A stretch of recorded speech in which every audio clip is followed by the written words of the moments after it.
Iya. Abang Kristen ya? Saya di gereja udah beberapa kali, ke masjid udah beberapa kali Ustadz. Waduh. Tapi untuk menetapkan Sorry bang, aku maksudnya minta buka kamera, bisa nggak bang? Maaf bang, aku salah pencet. Bisa buka kamera abangku, Bang Umar? Aku minta buka kamera. Lagi bang. Ah, mantap nih. Oke. Siap. Ya, gimana bang? Apa yang mau disampaikan? Mic-nya dibuka dulu, Pak. Mic-nya dibuka dulu. Itu ada mic itu. Nah, sip. ya, saya nih ke gereja sering, tapi keyakinan belum pas. Terus saya nih ke masjid, keyakinan belum pas. Kalau orang Kristen kan ada agama, kalau orang Islam ada agama, tapi saya ini Islam. Hah? Sunat sudah, sepatnya belum. Bagaimana itu? Apa sih? Maksudnya Bapak Umar ini belum jelas ketetapan tentang agamanya gitu. Betul, Ustazah. Videonya langsung Caranya menaruh. itu bagaimana, Ustazah? Jangan ke saya moderatornya Ustadz Wafi, manajernya Ustadz Wafi ya, asisten pribadinya beliau. Tanya ke Ustadz Wafi, saya mau tanya. Ustadz Wafi. Silakan. Ya, abangnya Jadi- di KTP-nya tertulis apa sekarang? Nah, saya ini kan ke kelas 2 berhenti. Jadi Di KTP-nya tertulis agama apa?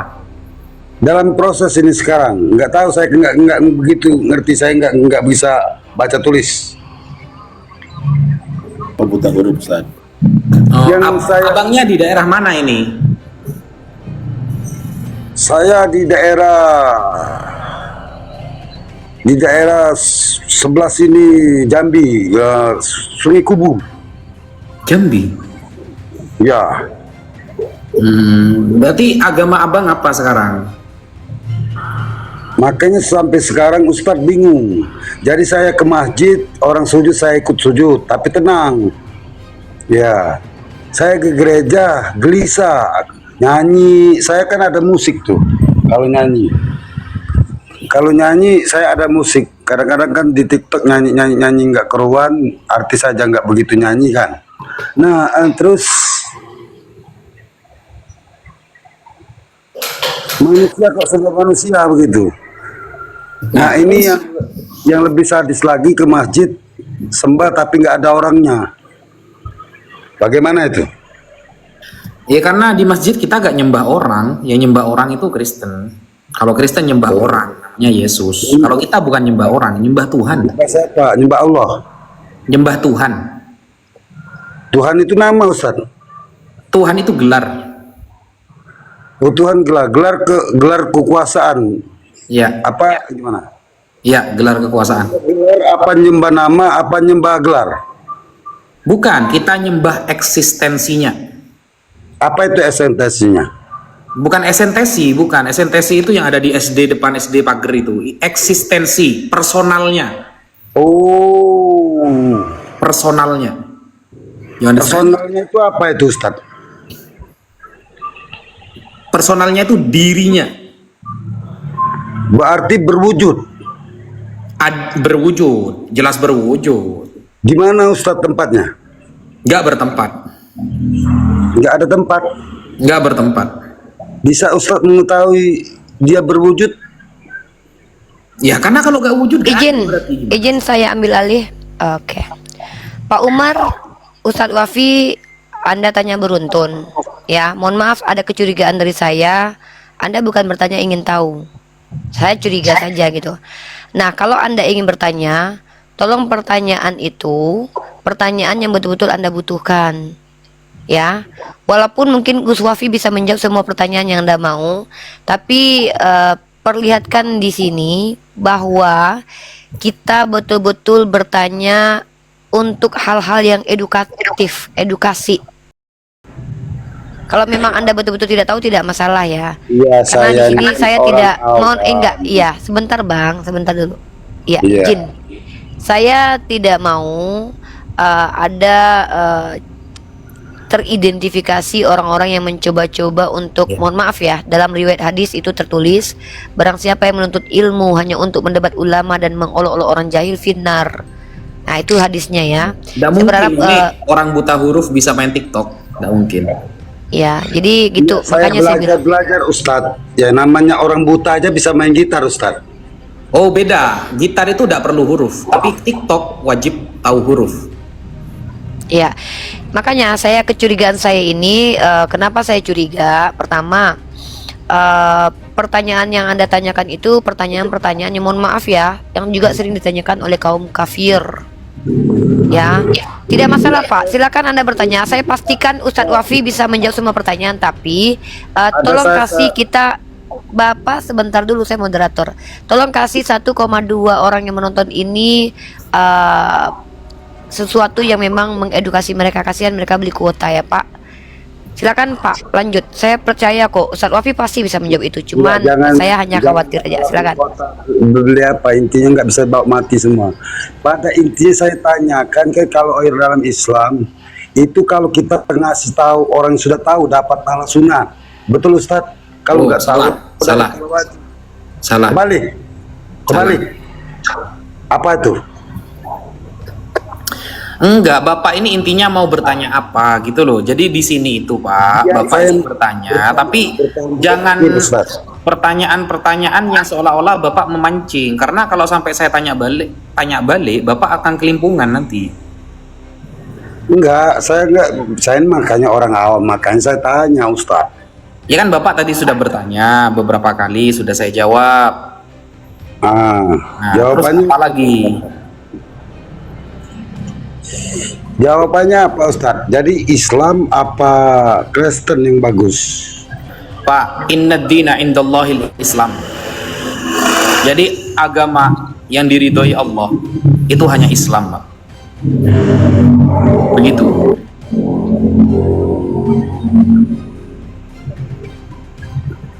Jadi Islam yang benar gitu Ustadz? Ya jelas lah, Islam lah. Dibenarkan oleh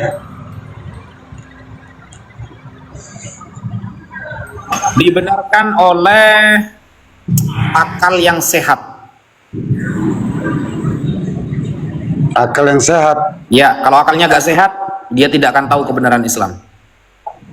Oh gitu, berarti orang yang nggak sehat nggak butuh agama gitu Ustadz? Oh iya, bahkan sholat pun dia tidak wajib kalau akalnya gak sehat. Tapi kalau saya lihat orang gila begitu nyebrang nggak tahu dia Ustadz. Itu kan akalnya gak sehat. Berarti gak tahu. Iya. Tapi aku bingungnya itu begitu dia nyebrang, tahu dia Ustadz. Dia bukan pakai akal, dia pakai pengalaman, Pak. Oh, pakai pengalaman. Iya. Oh gitu. Nah, makanya pengalaman saya di gereja itu setelah saya nggak tenang gitu, kok nyanyi-nyanyi terus ya, maaf ya, bukannya menghina ya, maaf ya. Kita sebagai hamba kan, sebagai hamba diciptakan melalui orang tua dan syariat, ada hakikat, ada makrifat ya kan. Nah yang saya pertanyakan ini, ketika kita ini berdosa, kita tuh mau ngapain gitu? Tidur, Apa Pak. minta ampun? Tidur. Iya. Tidur. Loh, kok ketawa? Kok tidur, Ustaz? Iya, karena Kok tidur itu salah satu kegiatan untuk menghindar dari orang-orang yang akan melakukan dosa. Setelah tidur bangun lagi dosa lagi, ntar bingung. Ya mati, Pak. Kalau belum ajar Ustaz, Lah, Bapak kan bertanya, kita kan sedang membahas ajal. Ini kan pertanyaan. iya. Ya itu. Jadi alangkah bagusnya saya ini bagaimana, Tat? Mati. Alangkah bagusnya saya Alangkah bagusnya Bapak mati saja kayaknya. bukan bertobat. Sih. Bukan. Nggak mati aja Pak. Saya juga dukung Bapak. Bapak mati tidak aja. perlu bertaubat, tidak perlu bertaubat Bapak, karena Bapak termasuk yang zawalul akli. Kalau di dalam ilmu fikih itu Bapak masuknya zawalul akli. Man zala akluhu wa man zala akluhu irtafa'al qalam. Apa itu artinya Ustaz? Iya, jadi Bapak ini yang termasuk orang yang abnormal, sehingga untuk melakukan sesuatu itu kolam itu sudah gak berbicara lagi. Kolam pencatatan amal sudah gak berbicara lagi, Pak. Karena saya pernah dengar Rasulullah ketika melihat orang kafir nangis, ya Rasulullah lah baik. Kenapa nangis ya Rasulullah, itu kan orang kafir. Orang kafir aja ditangisin, kenapa? Belum sampai agama kepada mereka. Gak ada hadis itu. Enggak ada. Gak ada. Ketika orang kafir meninggal, maka Coba Rasulullah dibaca hadisnya. Coba dibaca hadisnya. Apa itu yang dibaca itu Pak? Hadis atau apa? Saya orang ustaz kan di luar kepala, habis Al-Quran kan. Ini kok, ntar saya ambil alih dulu. Anda nih lucu. Yang membawakan Anda, terus Ustadz Wafi yang disuruh cari dalilnya. Anda bilang Anda nggak ngerti, nggak bisa baca. Anda nih maunya apa sebenarnya? Gini loh, ada beberapa tipe orang yang naik ke komal-komal diskusi ini. Pertama, orang yang pengen pansos. Yang disebut dengan pansos itu artinya panjat sosial. Orang yang ingin terlihat eksis, untuk supaya dia bisa eksis maka dia mendompleng orang lain. Entah dia berpolemik, entah dia duduk-duduk dekat orang-orang tersebut. Ada orang yang betul-betul naik ke komal diskusi ini ingin mengetahui ilmu pengetahuan karena memang dia tidak tahu. Maka tentulah kami yang sering ditanya ini tidak terlalu bodoh lah untuk memahaminya. Ada orang-orang yang sebenarnya ingin sebentar, saya belum selesai, saya moderator di sini. Ya, Islam itu punya adab. Tidak boleh memotong orang sedang bicara. Saya moderator. Saya punya otoritas di room ini. Saya menceritakan pengalaman. Saya belum selesai. Saya belum selesai.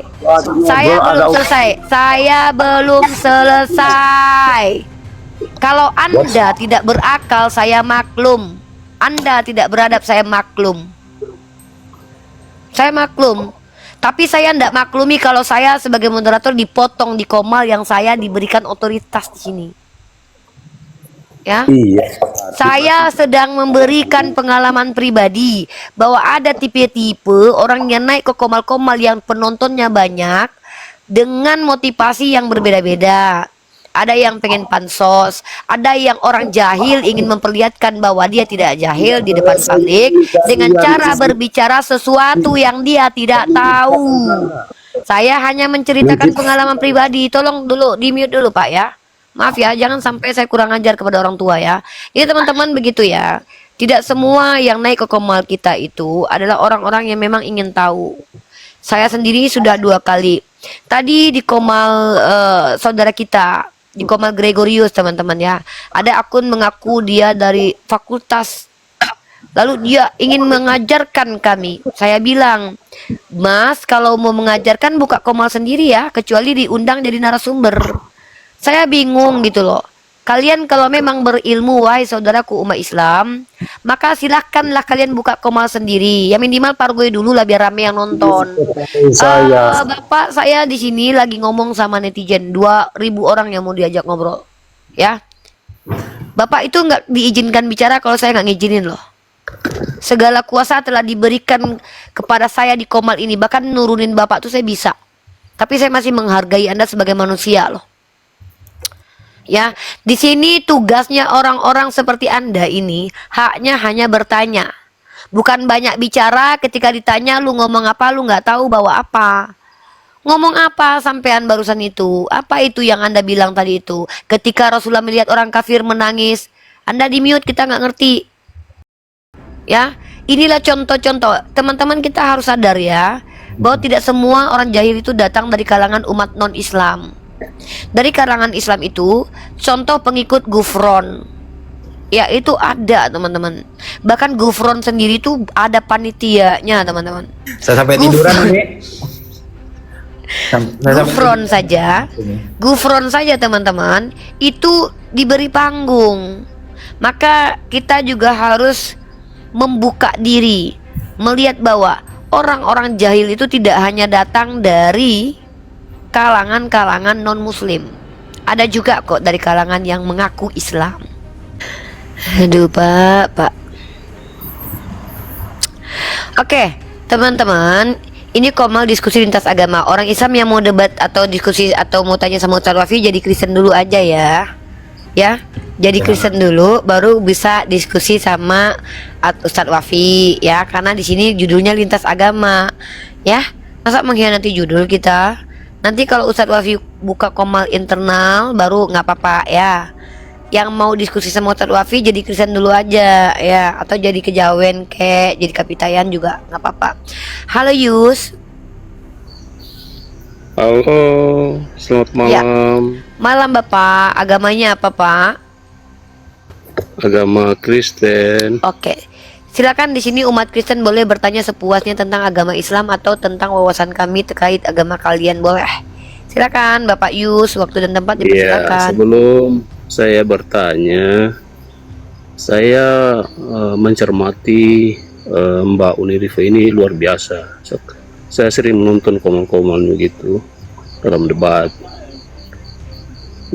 Islam begitu ya. Gitu. Di sini saya mau bertanya kepada siapa, Bu? Ustadz Wafi narasumber, saya moderator Pak. Bisa bertanya tentang ayat Al-Quran bisa, Bu? Tentu boleh, silakan Pak. Oh iya, ini hanya bertanya. Mungkin bisa Pak Ustadz nanti jelaskan ya. Di dalam surat Al-Baqarah 78 itu, Bang. Baqarah 78. Iya.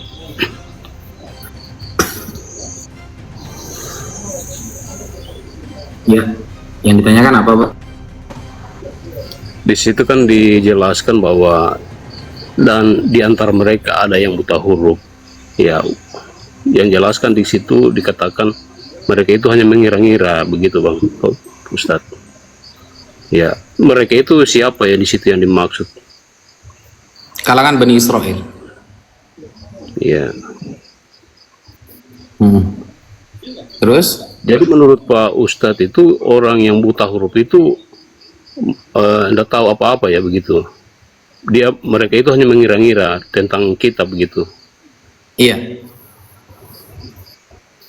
Oh, begitu. Terus Bapak di pernah ayat pernah tahu profil Yohanes? Penulis kitab Yohanes. sebentar dulu Pak Ustadz. Ini kan hanya bertanya. Ya Jangan enggak, dulu, maksudnya ada contohnya gitu loh. Ada Tidak, contohnya. rentan pertanyaan ini kan belum selesai Pak Ustadz. Nanti Pak Ustadz bertanya begitu. Nah, terus Pak Yus izin. Kalau nanti setelah selesai bertanya, baru Ustadz Wafi bertanya, takutnya nanti kehilangan konteks pertanyaan di awal.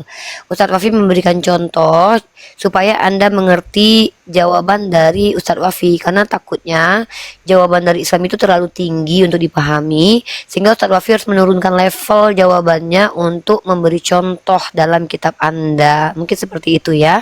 Coba dengarkan dulu, bersabar. Kalau untuk mendapat ilmu, insya Allah memang bersabar ya Pak ya. Sabar ya Pak ya. Yesus saja belajar loh Pak. Ya, masa Anda nggak mau belajar ya? Tapi yang pertanyaan saya kan ada berkaitan dengan ayat. Iya, nanti berikutnya selesaikan dulu konteks pertanyaan pertama biar paham ya. Saya moderator di sini. Saya mau diskusi kita berkualitas. Ya, yang nonton kasihan tuh yang tap-tap layar tuh. Teman-teman Kristen Anda tuh pengen banget tuh dengerin Ustadz Wafi. Dijawab sekalian lah. Ayat yang saya biarkanlah tanyakan dulu ini ya Pak. dengan ayat Biarkan berikutnya Pak. kan ada kaitannya begitu. Gimana Ustadz Wafi? Mau dengarkan dulu dua pertanyaan dia selanjutnya atau? Iya, nggak apa-apa. Oke, Lanjut aja. silakan Ya. Pak. Nggak apa-apa ya. Di Kita ayat masih yang saya toleransi. tanyakan tadi dikatakan di situ ada di antara mereka yang buta huruf. Ya, orang yang hanya mengira-ngira. Terus di ayat berikutnya dikatakan mereka menulis kitab. Ya, mereka itu menulis kitab dengan tangan mereka sendiri. Itu gimana? Iya. Jadi mereka itu berusaha yukhfunal haq. Iya, Jadi sementara mereka di itu di berusaha ayat sebelum menyamarkan yang benar, begitu. ya, sementara di ayat yang pertama tadi katakan buta huruf. Terus di ayat berikut mereka menulis. Bagaimana itu, Pak Ustaz? Iya, karena mereka menulisnya pakai ngira-ngira cuma. angan-angan aja. Padahal mereka nggak bisa sebenarnya. Begitu ya. Berarti menulis kitab hanya mengira-ngira begitu. Tidak Iya. pakai Ada contohnya pen loh, atau buku gitu. Ada contohnya. Hmm. Ya, contohnya gini. Dengarkan dulu ya jawaban saya ya. Jangan dipotong ya, saya mute ya. Ya, gini. Salah satu murid Yesus itu yang kan berarti kalau saya berbicara Yesus berarti ini kan sedang berhadapan dengan orang-orang saat itu, Bani Israel. Ada salah satu murid Yesus yang terkenal bahkan diklaim sebagai penulis kitab yang namanya Yohanes. Yohanes ini adalah dari kalangan sana, orang di Syam, tanah Syam atau tanah Kanaan. Nah, nama aslinya kan Yahya. Dalam Yunani jadi Yohanes. Nah, Yohanes ini di dalam fakta sejarah, bahkan di dalam original teks kitab Anda, dipanggil orang, disebut orang yang idiot, buta huruf. Idiot, buta huruf. Yohanes. Bahkan juga siapa? Petrus. Nah, ternyata ada kitab yang di atas namakan dia. Bagaimana kemudian orang yang idiot, orang yang buta huruf, yang akalnya mungkin rendah, IQ-nya di bawah 50, punya kitab karya. Itulah yang disebut dengan wa qad kana fariqum minhum yasma'una kalamallah thumma yuharrifuna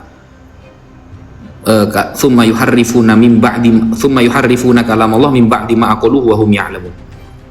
Mereka mengira-ngira setelah memahami kitab ini lalu dirubah-rubah oleh mereka. Begitu.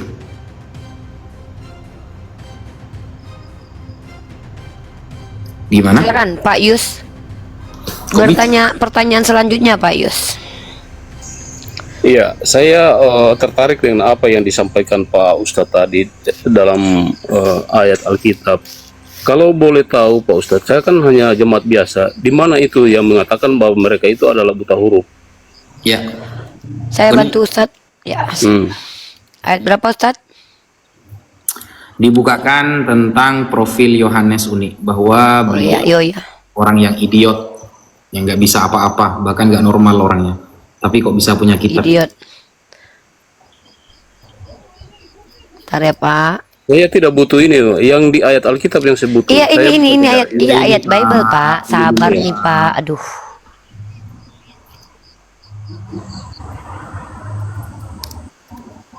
Sabar ya Pak.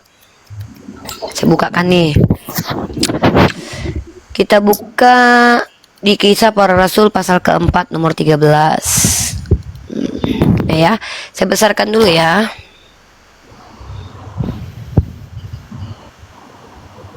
Tiga belas nih.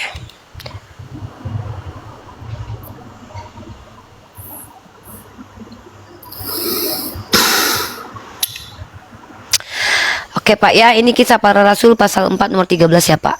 Ketika sidang itu melihat keberanian Petrus dan Yohanes dan mengetahui bahwa keduanya orang biasa yang tidak terpelajar, heranlah mereka dan mereka mengenal keduanya sebagai pengikut Yesus. Mari kita lihat bahasa aslinya ya, bahasa Yunaninya ya Pak ya. Nah, kita lihat di sini bahasa Yunaninya di kata orang yang bersahaja. Ternyata kata-kata orang bersahaja ini dikatakan sebagai orang idiot. Idiota. Nah, ternyata di KBBI idiot dengan tidak bisa membaca ini beda jauh ya. Tidak bisa membaca ini bukan idiot, tapi belum punya skill membaca. Banyak orang yang tidak bisa membaca itu pintar-pintar. Tapi kalau kita bicara tentang idiot, itu memang kemampuannya di bawah rata-rata. Idiot ini taraf tingkat kecerdasan berpikirnya yang sangat rendah, IQ lebih kurang 25. Walaupun dia itu belajar tetap nggak paham harusnya karena memang IQ-nya yang rendah. Beda kalau orang yang tidak bisa membaca. Anak saya umur 2 tahun nggak bisa baca, ke 3 tahun 5 tahunnya bisa pada akhirnya gitu. Seperti itu kira-kira Pak. Siapa namanya? Pak Yusuf. Ya Pak Yus ya. Gimana Pak? Itu ayatnya loh yang bilang Yohanes itu idiot. Gak apa ya, akalnya itu kalau IQ sampai 25% itu saya kira geblek banget kan. Ternyata punya kitab. Dari mana? Sehingga sampai sekarang Pak, saya ketika bertanya kepada teman-teman Kristen, saya kan bertanya begini, Eh, Yohanes itu satu-satunya orang yang menulis pada mulanya firman, firman bersama Allah, firman adalah Allah. Lukas gak nulis seperti itu, Markus gak nulis, Matius gak nulis, bahkan Paulus yang tulisannya mendominasi dalam perjanjian baru gak pernah nulis seperti itu. Saya tanya nih, Yohanes tahu dari siapa? Kalau Yesus itu pada mulanya firman, firman bersama Allah, firman adalah Allah, maka orang Kristen akan mengatakan ini kan dinaungi Roh Kudus. Padahal Yesus saja tidak pernah ngajari seperti itu. Itu kan buat-buat namanya. Begitu, Pak. Oke, itu aja pertanyaan. Ini kan hanya bertanya, bukan berarti kita debat ya atau ini. Hanya bertanya ya. Siap, terima kasih Pak Yus. Semoga tercerahkan ya.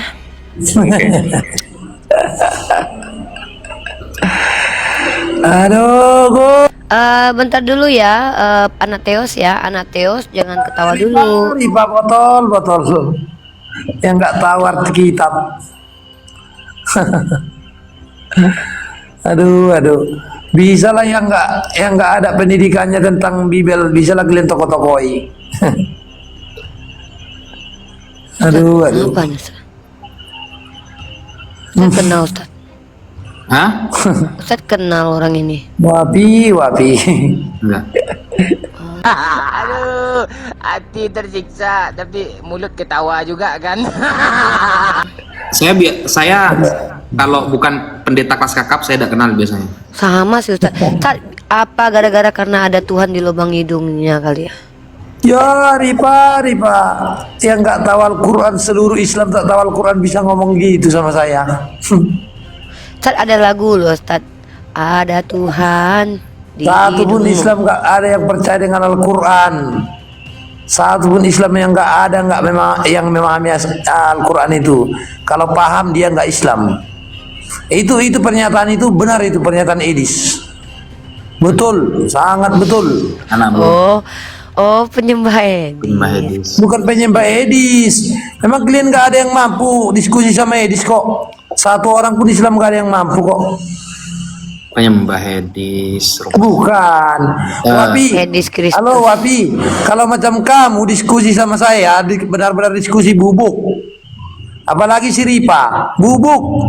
Si Nandar, bubuk. Betul. Ku bilang betul-betul. Kalau buka Al-Quran sama Alkitab sama Bible, sama aku sama si RK. Bubuk kalian semua.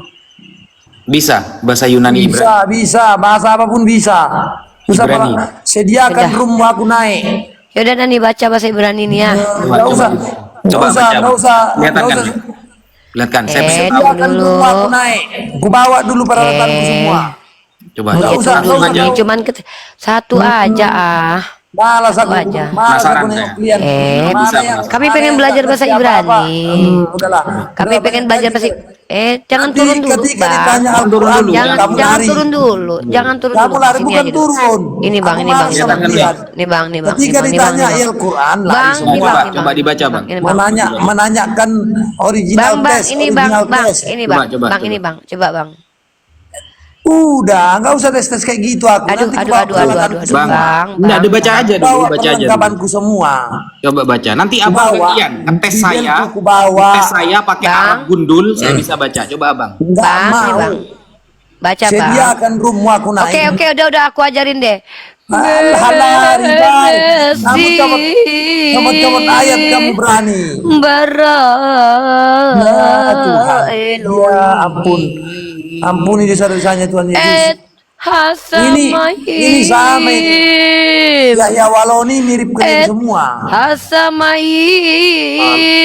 Kalian mirip Yahya Waloni semua. Sama kalian sama Yahya Waloni. Bilangkan Yesus bukan Tuhan. Bilangkan ini bukan ini. Al-Quranmu itu yang menelungkup, bukan isi Berisik Alkitab. kau ah. teriak-teriak guk. Berisik kau lo. Aku ngikutin Yonatan Nandar tuh nadomnya.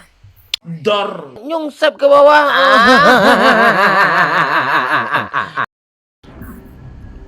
Nadom aku tuh nadom dari Yonatan Nandar tuh. Ustadz itu Yonatan Nandar ngajarin nadomnya Ustadz. Coba Yonatan Nandar, coba. Coba. Yonatan Nandar, coba. Coba antum baca. Coba. Ya, gua malu sama Ustadz Wafi, jangan lah. dia ngajarin aku tuh. Kemarin Dia ngajarin itu gitu. nih, waktu saya debat sama Pak Bombong ya. Itu baca saja itu sampai 2 menit itu gara-gara pakai syair itu. habis dengan bacanya itu waktunya.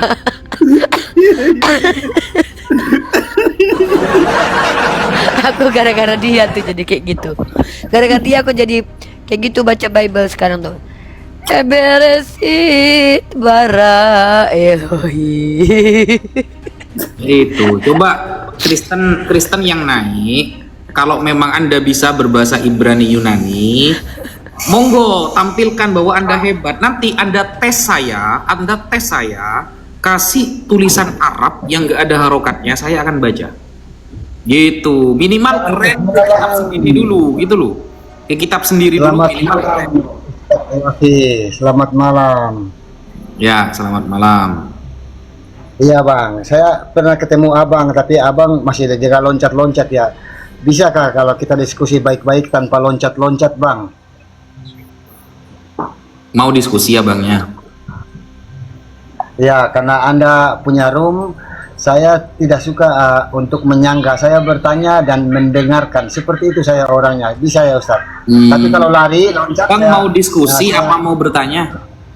Diskusi ringan bang. Diskusi. Abangnya bisa baca original teks Yunani dan Ibrani? Tidak bisa bang, tidak bisa. Tidak bisa. Oke, apa tema yang mau abang angkat ini? Sesungguhnya dakwah Muslim kepada Kristen itu bertolak belakang dengan Quran. Gitu. Oke, berarti nanti tema yang saya punya dakwah Kristen kepada Islam bertolak belakang gitu juga ya? Boleh, silakan. Ya, Uni, moderator Uni. Oke bang ya. Saya mempunyai puluhan ayat tentang perbedaan itu sunnatullah dalam Quran. Ya, tentang perbedaan. Kemudian saya langsung ke intinya bahwa dalam Quran surat Al-Qasas ayat 56 Nggak ada kasas ketika itu ada di Al-Quran. Surah kasas itu udah ada. Al-Qasas.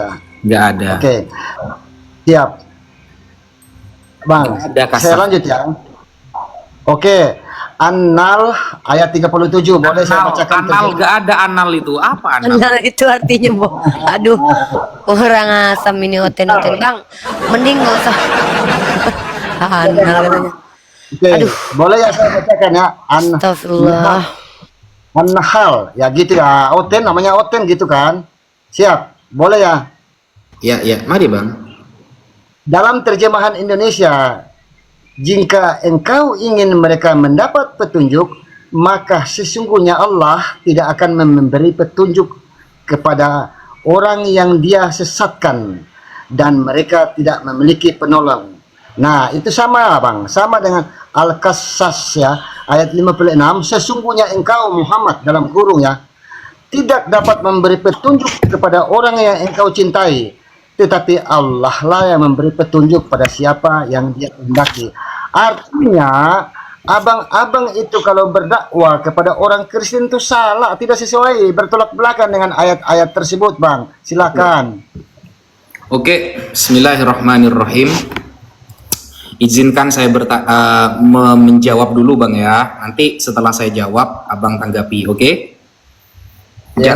Jangan memotong ya. Jadi abang ngomong saya dengarkan, saya ngomong nanti abang harus dengarkan, oke? Ya. Jadi begini, abang langit ini semoga sampai diskusi selesai tetap konsisten, tidak menghujat. Karena tema yang abang angkat adalah tema tentang bahwa hidayah datang dari Allah, bukan datang dari para nabi, dan bukan datang dari umat manusia secara umum. Seolah-olah abang ini bertanya kepada saya, percuma kalian dakwah kepada umat Kristen, karena hidayah datangnya dari Allah. Andaikan orang itu memang ditakdirkan tersesat oleh Allah, maka bagaimanapun kita ngomong, dia akan tetap tersesat. Karena Allah lah yang menyesatkan. Nah, itu pertanyaan abangnya. Nah, kita akan menjelaskan itu teman-teman. Kita akan menjelaskan itu. Sebenarnya pertanyaan seperti ini sudah saya jawab di buku yang saya tulis, ya. Ini ya. Nanti teman-teman bisa WA saya untuk memiliki buku ini. Jawaban tuntas fitnah terhadap Islam, jilid 1 tema ketuhanan.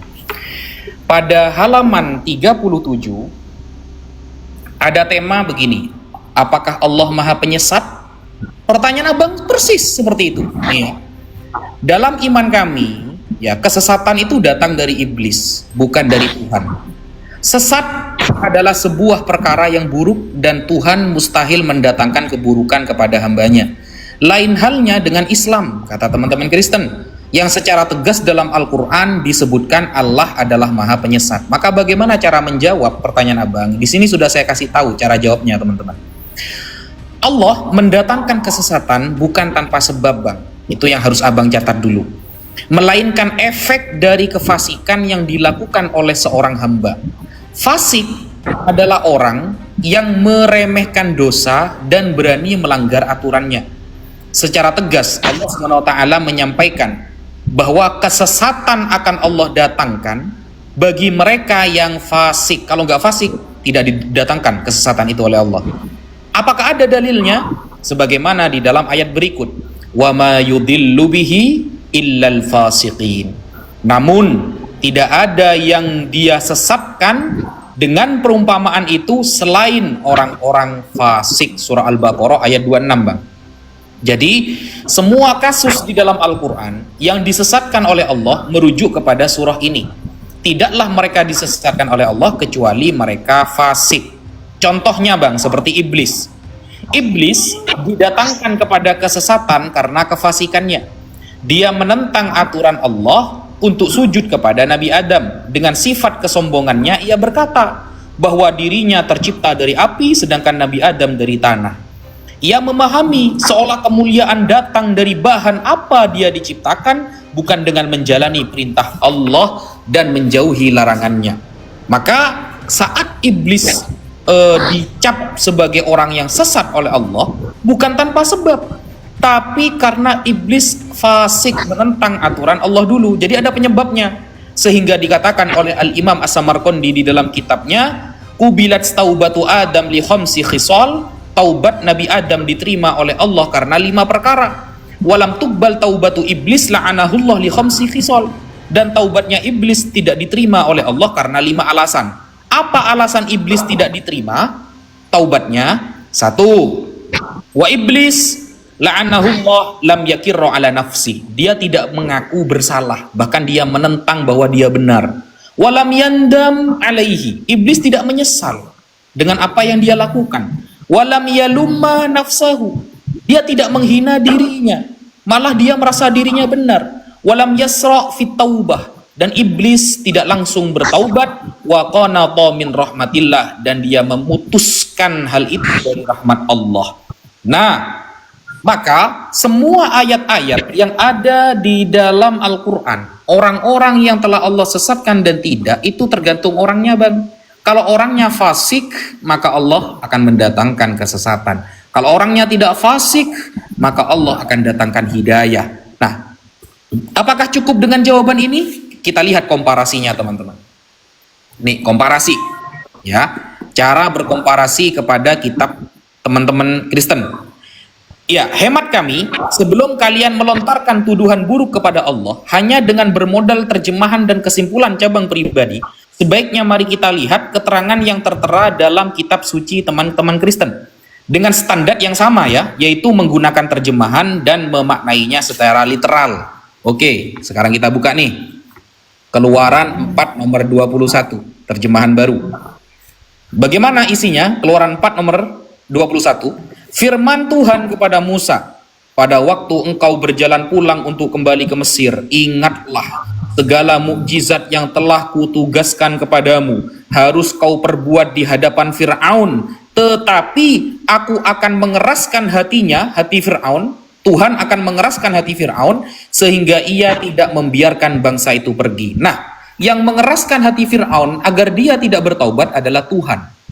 Berarti Tuhan di dalam Bible juga Maha pengeras hati, sehingga banyak orang yang gak bertaubat sampai detik ini.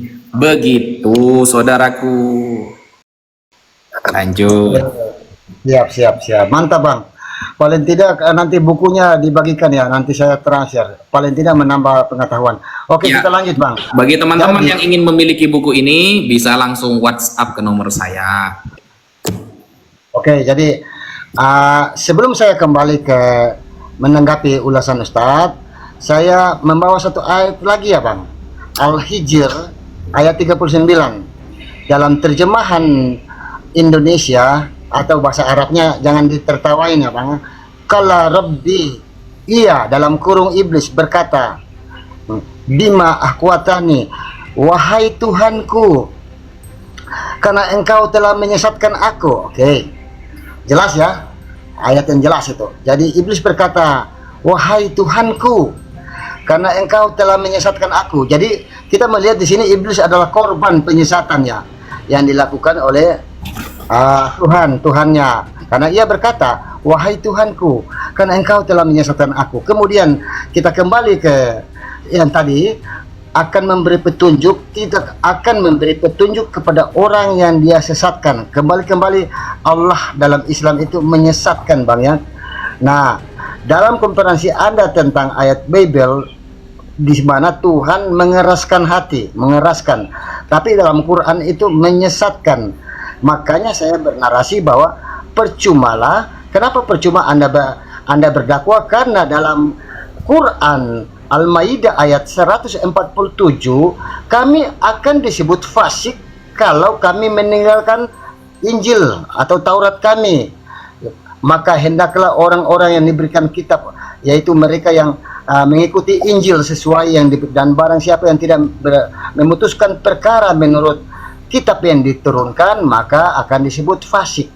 Jadi dakwah Anda kepada kami bersifat ajakan untuk mengajak kepada ilmu ketuhanan yang benar. Tapi kalau makna Anda berdakwah dengan kalimat mengkafir-kafirkan, sesungguhnya saya memahami seorang muslim itu tidak mempunyai literasi Quran. Kesimpulannya, bukan saya menyimpulkan, tapi dari ayat-ayat ini jelas bahwa perbedaan itu sunnatullah, kehendak Allah. 48-nya menjelaskan kalau aku menghendaki maka akan kujadikan umat yang satu gitu. Ayat 148-nya menjelaskan bahwa perbedaan itu sunnatullah. Oke Bang, jadi kita kembali di sini. Sudah Bang, jangan panjang-panjang Bang.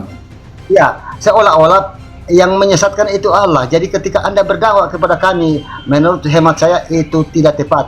Hendaknya Anda berdakwah kepada lingkup yang terkecil, keluarga, diri Anda, baru kepada jemaah, umat-umat muslim yang dalam pandangan saya banyak tidak memahami Quran dengan baik. Silakan Ustaz. Oke, jadi begini Bang, saya sebenarnya sudah menjawab pertanyaan Abang itu ketika iblis mengatakan bahwa ya Allah, engkau telah menyesatkan kami. Saya kan sudah menjawab di awal, Allah itu ketika menyesatkan seseorang ada sebabnya Bang. Coba kita perhatikan kisah tentang iblis. Lebih dulu mana kefasikan iblis atau kesesatan yang datang dari Allah? Pasti semua sejarah, semua ayat Al-Quran menerangkan bahwa kefasikan iblis lebih dulu.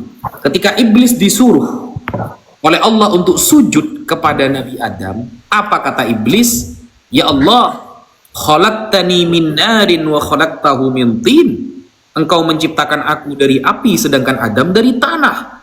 Kenapa engkau tidak mau, kenapa engkau malah menyuruh aku untuk sujud kepada Adam? Secara penciptaan saya lebih mulia ya Allah. Dia menentang Allah Subhanahu wa taala, meremehkan perintahnya, menentang perintahnya dan aturannya. Berarti kan lebih dulu kefasikan iblis. Barulah ketika fasik, Allah akan datangkan dia kesesatan. Nah, apakah Tuhan di dalam kekristenan juga mendatangkan kesesatan? Sama. Apakah ada dalilnya? Kalau tadi mengeraskan hati itu Anda tidak terima, padahal orang yang berdakwah ketika hatinya keras, maka dia akan tetap ada dalam kesesatan. Siapa yang mengeraskan hatinya? Ternyata Tuhan. Itu tertulis dalam Kejadian. Kalau Anda kurang puas dengan itu, harus ada lafaz kesesatan. Saya kasih lagi.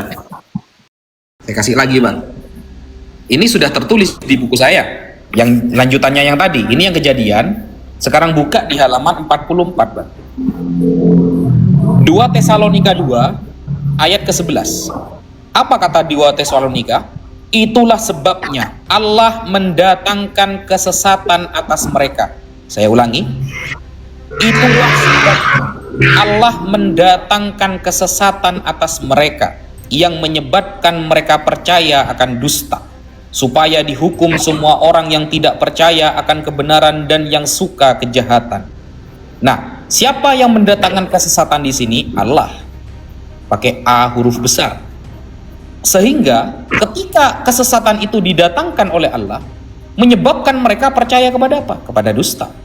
Ternyata di dalam kitab Abang, Allah juga mendatangkan kesesatan. Memang seharusnya seperti itu, Bang. Seharusnya yang namanya Tuhan itu mampu memberi hidayah dan mampu menyesatkan. Seharusnya Tuhan begitu. Bagaimana dia itu mampu ngasih hidayah tapi tidak mampu menjadikan orang itu tersesat? Berarti kan ada yang nggak mampu dari Tuhan berarti. Padahal ujung rambut sampai ujung kaki kita diciptakan oleh dia. Bagaimana kemudian dia tidak bisa membolak-balikan hati kita? Seharusnya begitu. Nah ternyata di dalam 2 Tesalonika 2 nomor 11 tertulis jelas. Makanya buku ini bang, semua pertanyaan teman-teman Kristen tentang tema ketuhanan, jawabannya sudah ada di buku ini bang. Semua pertanyaan abang setelah ini, yang penting tema ketuhanan semuanya sudah cukup dengan buku ini. Yang ingin memilikinya bisa WA ke saya nanti bang. Abang pun tidak apa-apa beli. Lanjut. Siap bang, mantap sekali itu. Jadi berarti sama ya, sama. Nah kalau saya malah sedikit punya ruang di situ bang. Ketika banyak cendekiawan Muslim menjawab Kristen, itu ayatnya kok hampir sama. Kemudian saya jadi ingat sebuah buku yang berjudul The Quran with References to the Bible. Artinya di situ dibahas ada 3.000 lebih ya ayat yang sepertinya Quran itu merujuk pada Bible. Tanggapan Ustadz Wafi bagaimana? Begini bang, bukan Quran merujuk kepada Bible. Kalau Quran dikatakan merujuk kepada Bible, maka harus ada data sejarah Nabi Muhammad pernah baca Bible. Nah itu bisa dicurigai. Nabi Muhammad nih pernah baca Bible, nah itu bisa dicurigai. Berarti bisa jadi Al-Quran nyontek Bible dong. Ternyata di dalam fakta sejarah Nabi Muhammad, Sayyidina Umar, Sayyidina Abu Bakar, Sayyidina Uthman, bahkan Sayyidina Ali nggak pernah buka Bible. Nggak ada sejarahnya bang. Baik yang tertulis di dalam keislaman sendiri ataupun yang tertulis di luar Islam. Para pakar Kristen misalnya, para pakar Yahudi misalnya, nggak pernah menemukan ada fakta sejarah Nabi Muhammad dan sahabat Khulafaur Rasyidin maksudnya itu baca Bible, nggak ada. Sehingga nggak bisa dikatakan nyontek, nggak bisa. Yang pertama, yang kedua bang, kalau ada narasi yang sama, misalnya Tuhan di dalam Al-Quran bisa mendatangkan kesesatan. Ternyata di dalam Bible juga bisa. Nah, narasi sama ini belum tentu nyontek, bang. Kenapa? Karena memang seharusnya yang namanya Tuhan itu harus mampu segala hal, bang. Yang namanya Tuhan harus mampu segala hal, kecuali sesuatu yang dapat menurunkan derajatnya. Kayak gini misalnya, Tuhan bisa nggak sih makan tai? Nah, kalau Tuhan makan tai misalnya, kan itu menurunkan derajatnya. Maka itu mustahil terjadi. Gak mungkin ada Tuhan makan tai, ngapain? Itu menurunkan kewibawaannya. Maka hal-hal yang seperti itu akan sangat jauh dari kata terjadi. Tidak akan terjadi seperti itu. Tapi selagi segala sesuatu itu tidak menurunkan derajatnya, seperti menjadikan orang itu sesat, menjadikan orang itu dapat hidayah, menjadikan orang itu merdeka, menjadikan orang itu terjajah atau teradab, itu sudah mampu memang. Namanya Tuhan harus mampu. Bagaimana Tuhan nggak mampu? Padahal dunia ini diciptakan oleh dia, maka dia pun bisa mengubah apapun yang dia mau tentang dunia ini. Seperti itu, bang. Siap Ustaz. Mantap sekali. Jadi di sini baginda Nabi tidak pernah membaca Taurat atau tidak bisa membaca Taurat. Begitu bang pertanyaannya. Ya. Di mana bang? Karena dalam pencarian saya, nanti saya carikan dalilnya bahwa ketika di penghujung hidupnya baginda itu meminta kertas dan pena ya, di mana aku akan menuliskan sesuatu yang kemudian kalian akan tidak tersesat di dalamnya. Nah, ketika kita kaitkan dengan pandangan umat muslim kebanyakan bahwa Nabi itu ummi, tidak bisa baca dan tulis, bukankah Anda berada dalam keadaan mempercaya hoax selama ini bahwa sesungguhnya baginda Nabi itu bisa membaca dan menulis? Silakan Bang Ustaz. Abang harus baca hadis itu secara maksimal, Bang. Nggak boleh hanya dengar-dengar saja atau hanya melihat sepotong keterangan, jangan. Kenapa? Nabi Muhammad, Bang, dalam urusan wahyu, ya, dalam urusan wahyu dan urusan hal-hal penting, Nabi Muhammad itu punya juru tulis, Bang. Beliau nggak pernah nulis sendiri. Bahkan ketika Nabi Muhammad ingin mengirimkan surat kepada raja, seorang raja yang akan diajak masuk Islam oleh beliau, lalu Nabi Muhammad mengangkat Sayyidina Ali karramallahu wajhah sebagai juru tulisnya. Sayyidina Ali membacakan Muhammadur Rasulullah. Oh enggak, hapus Ali, jangan Muhammadur Rasulullah, Muhammad bin Abdullah. Oh ya, dihapus, diganti Muhammad bin Abdullah. Jadi ada juru tulisnya.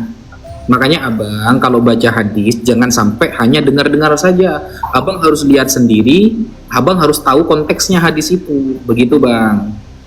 Siap. Jawaban yang mantap sekali Bang Ustaz. Saya lanjut satu kali lagi, dikit aja. Oke, dalam saya membuktikan bahwa baginda Nabi itu bisa membaca, kita melihat kitab Sunan Abu Daud nomor hadis 4449. Oke, Bang. Di situ dalam penggalan ayat, ketika ada orang Yahudi yang datang membawa dua orang yang melakukan kesalahan kepada baginda Nabi, gitu.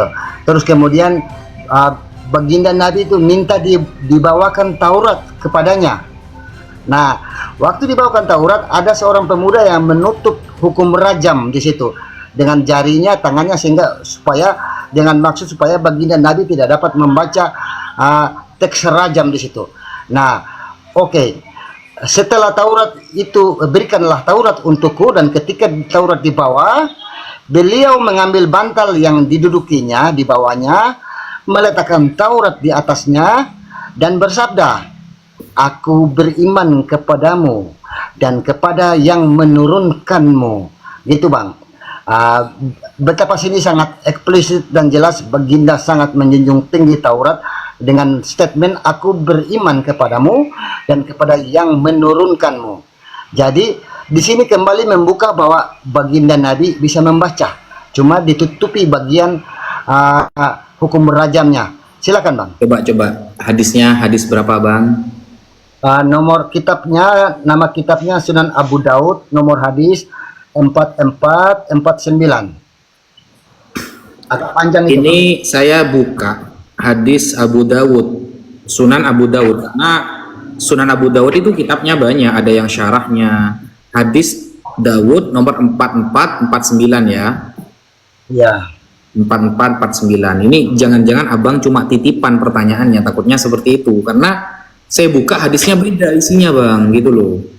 Ya, saya menulis pencarian, kemudian ditampilkan. Cuma saya mencatat nama bukunya, cuma saya nama kitab Sunan Abu Daud, nomor hadis, begitu, Bang. Sorry, saya tidak mencatat. Jadi saya lihat ini, Bang, di sini yang abang terangkan nggak ada.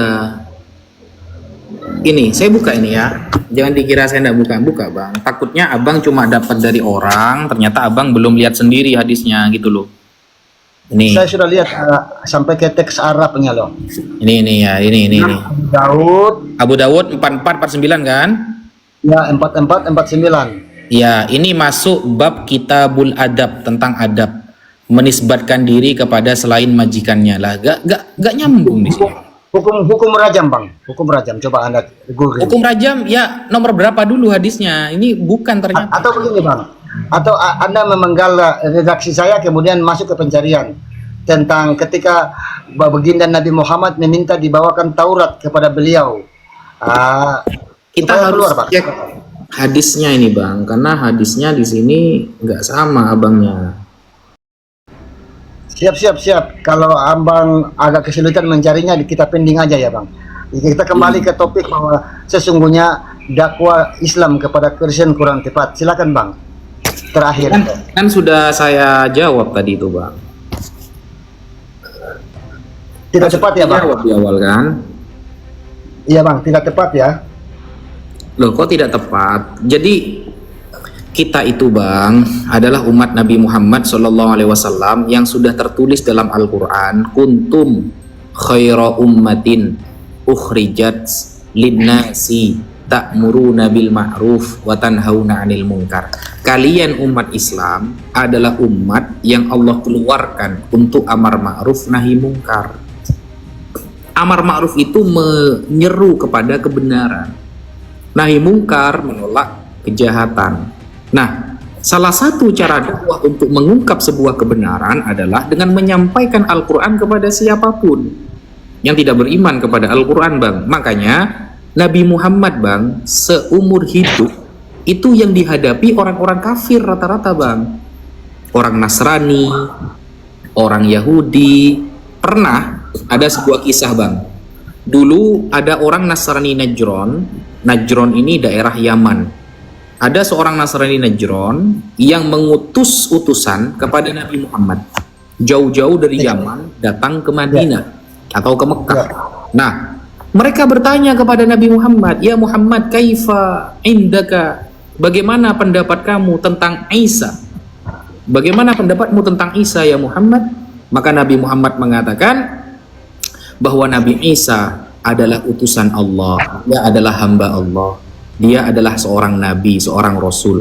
Maka orang Nasrani ini mengatakan, "La ya Muhammad, bukan. Bal huwa ibnullah." Isa itu anak Allah. Bukan sekedar utusan Allah, tapi dia anak Allah. Maka Nabi Muhammad diturunkan ayat. Surah Ali Imran ayat ke-59. Inna mathala Isa indallahi kamathali Adam. Khalaqahu min turab, thumma qala lahu kun fayakun. Katakan wahai Muhammad kepada orang Nasrani itu, kata Allah, bahwa Isa sama saja seperti Nabi Adam, sama-sama diciptakan dari tanah, lalu Allah mengatakan kun jadilah, fayakunu maka akan jadi. Nah, jadi dakwah Nabi Muhammad yang punya Al-Quran, Nabi Muhammad, yaitu rata-rata kepada orang-orang kafir, orang-orang di luar Islam. Kita umatnya ya niru beliau lah, gitu bang. Bisa saya tanya balik bang? Oke bang.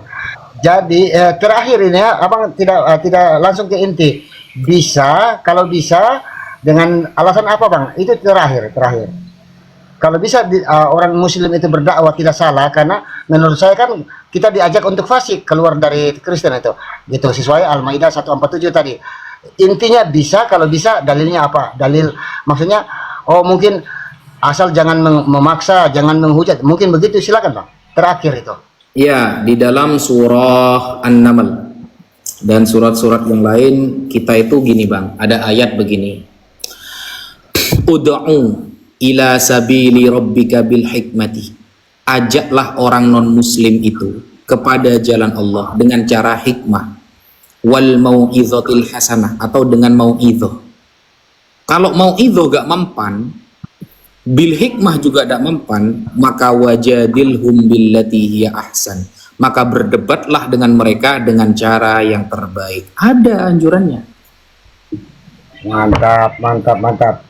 Silakan bang. Anda sudah menjawab dengan baik. Ya, saya boleh katakan sudah menjawab, dan saya tidak akan bertanya. Silakan kalau abang punya kepentingan untuk bertanya, tapi saya jujur, saya seorang fakir, jadi saya punya kemampuan terbatas, tapi saya membuka diri kalau abang mau bertanya. Silakan. Oke. Silakan Ustadz Wafi. Gini bang, sebuah kitab suci itu akan dikatakan benar-benar datang dari Tuhan ketika kitab suci itu memiliki sanad bang.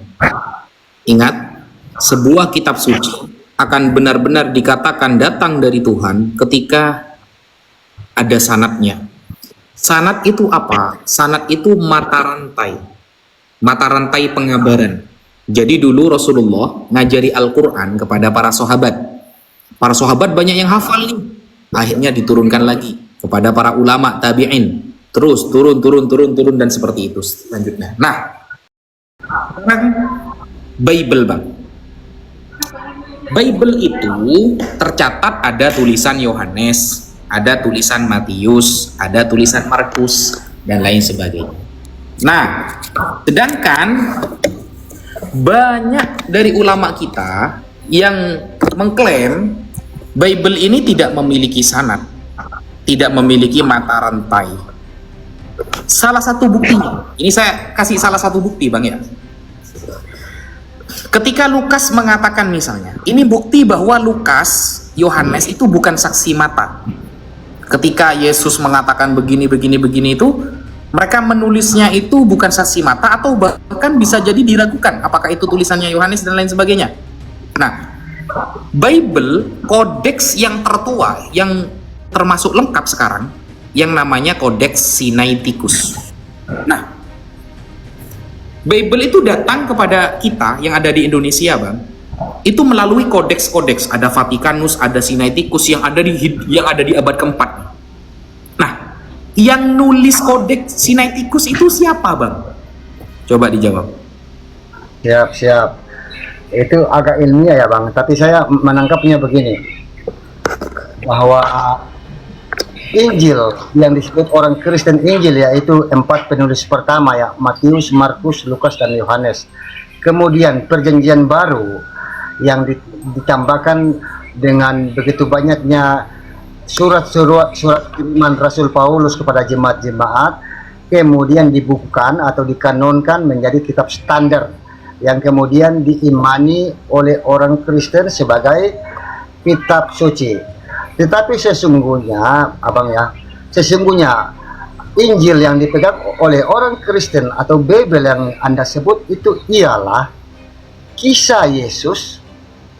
Saya ulang ya, Bible atau Injil yang dipegang orang Kristen ialah kisah Yesus yang dituliskan oleh murid dan murid dari murid Yesus. Jadi Injil yang berasal dari kata evangelion kemudian berubah dan menjadi al-Injil, dan Injil yang kemudian dari kaidah bahasa Arab yang sekarang di Indonesia kan adalah kisah Yesus yang dituliskan, bukan wahyu yang gedebuk dari langit. Sehingga ketika terjadi kontroversi, maka saya masih merasa itu bisa kita toleran. Kenapa? Karena kalau Roh Kudus itu membimbing setiap orang percaya, apalagi orang dalam penulisan Matius, Markus, Lukas, dan Yohanes, tentunya tidak ada kontradiksi.